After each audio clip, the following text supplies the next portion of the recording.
Good day mga Balbon. So this is our episode for the first PMS ng ating 2025 GLX manual transmission na Montero Sport.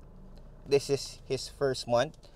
Actually, nung pagkakuha natin dito, in-schedule na siya dun sa app ng Mitsubishi. So today we will go there and identify and know and share the information na makukuha natin doon kung paano yung proseso and kung magkano rin yung aabutin na first PMS ng Mitsubishi Montero Sport, which is a manual transmission. This one is a manual transmission, so syempre iba yung PMS ng automatic versus sa manual. Abad na tayo sa Abad Santos, Mitsubishi Abad Santos para magpa-service. So pipila tayo dito na natin kung gaano katagal. Hindi natin tawagin yung pangalan natin para makausap yung advisor para ma-explain sa atin yung mga gagawin. Sir, pasok lang ako dito sir, ito yung sa checklist naman natin. Okay. As per sa nag-checklist po, dirty unit lang naman po, wala siya nakitang mga scratches. Okay, nakita mo. Sir, lang ako dito sir. Na-check na niya pala kaagad, ano? Sila nag-checklist sir, daming unit na pumasok. Ay, so pagka Saturday, medyo madaming mga nagpapa-service. Pero nagpa-booking naman tayo eh. So, Expected na yun sir, pag Sabado, lalo marami tayo. Lalo pag mga holiday, medyo crowded tayo sa unit. Okay. Ano bang ginagawa, pinapalitan sa first PMS?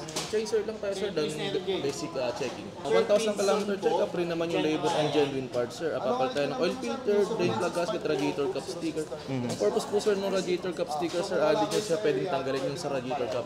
Kasi possible ma-void yung warranty ng engine. Kasi parang safety features po ng service na huwag bubuksan. Okay. Huwag niyo papakailaman. Oo. Then, sir, ang advisable po sa Montero sir natin is fully synthetic kasi every 10,000 na yung change oil. Then, ang babayaran lang natin is miscellaneous plus yung oil, then 100 per battery checkup.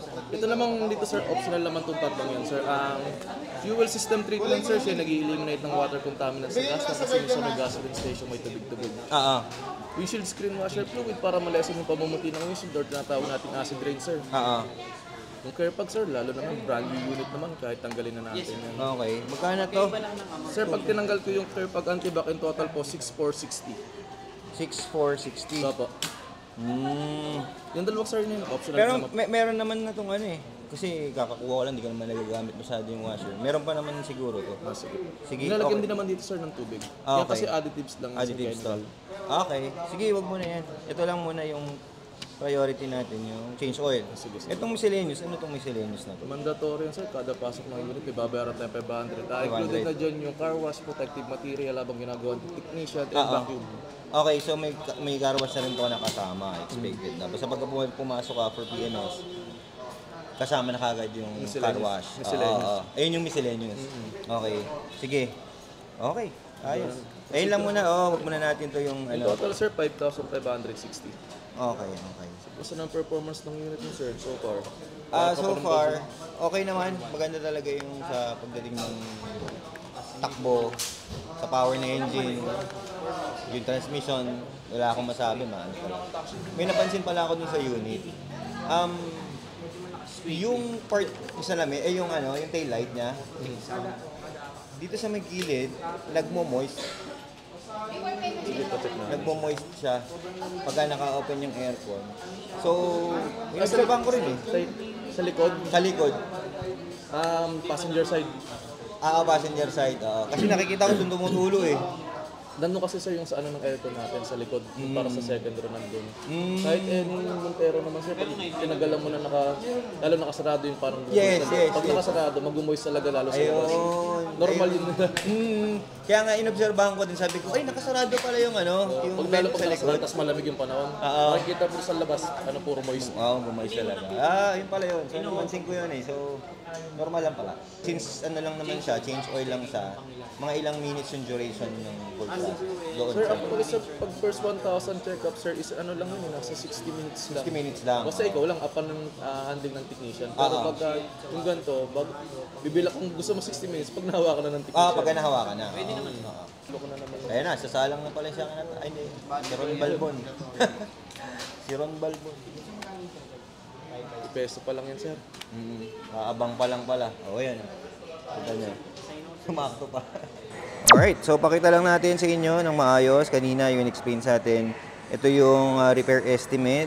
Ito yung unang ipapakita sa inyo pagka in-assess na yung sasakyan. So, ang sabi sa akin, malinis naman yung sasakyan. Wala namang mga gas.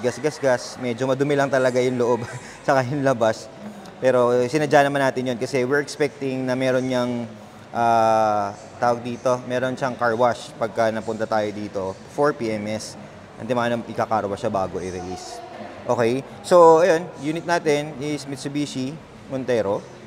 And then this is the first PMS, 1,000 kilometers or 1 month.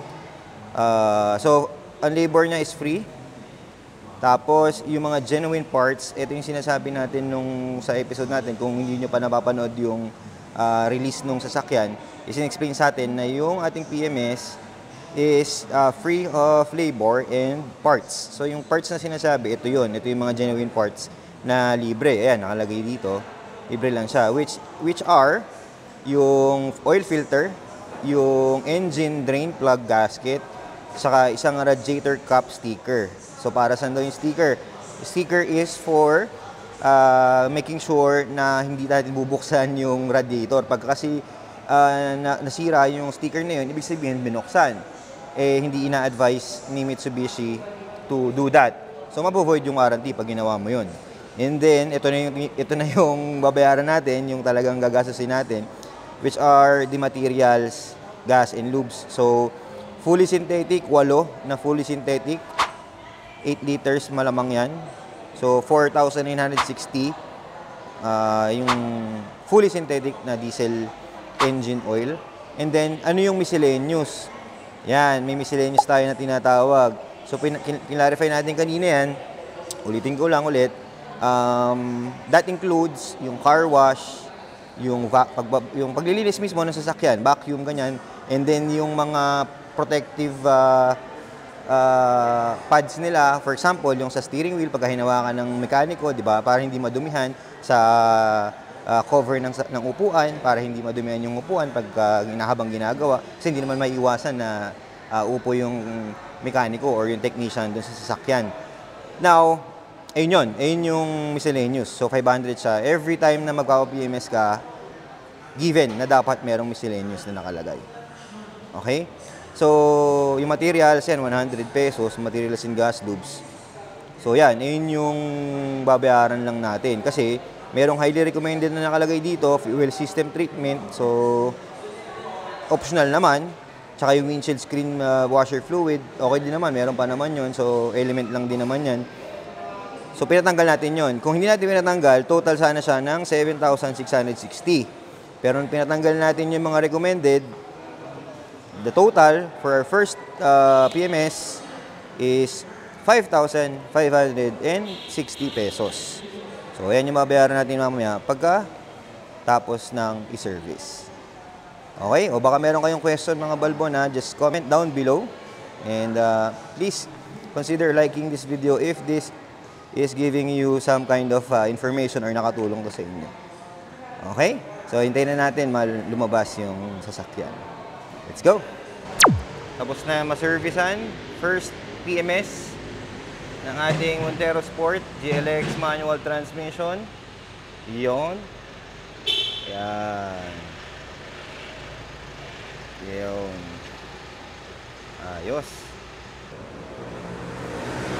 So yun, nakita natin kung magkano and yung procedure kung paano magpa-PMS dito sa Abad Santos. Malinis na. Nilinis nila. Yung car wash na nga kasi nakasama. Car wash vacuum naman yung tayo. Next PMS natin sir, na alam mo na. Yes, oo. Natin na Na-schedule na. Thank you. Alright, nalinis naman natin yung likod. Paano mga balbon? Yan po. That's how we do it sa first PMS ng ating Montero Sport. Tara! Sa tagumpay.